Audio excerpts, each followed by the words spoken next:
ঘুষ। সুবোধ সরকার। রবীন্দ্র রচনাবলীর নবম খণ্ড দিয়ে চাপা দেয়া সুইসাইড নোট।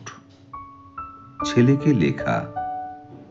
লিখে হাতে ব্লেড নিয়ে বাথরুমে ঢুকেছিলেন মাস্টার মশাই।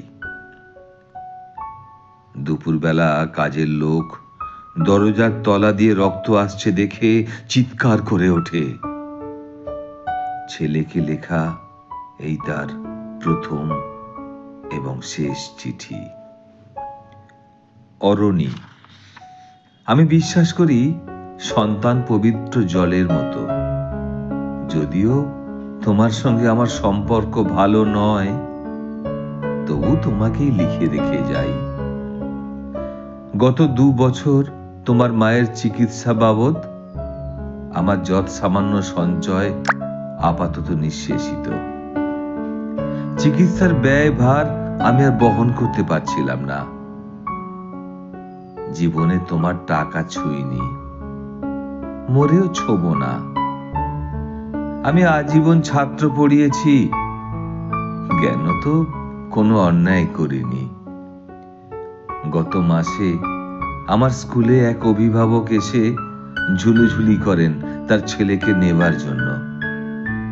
আমি প্রথম দিন ফিরিয়ে দিই, দ্বিতীয় দিন ফিরিয়ে দিই, তৃতীয় দিন পারিনি।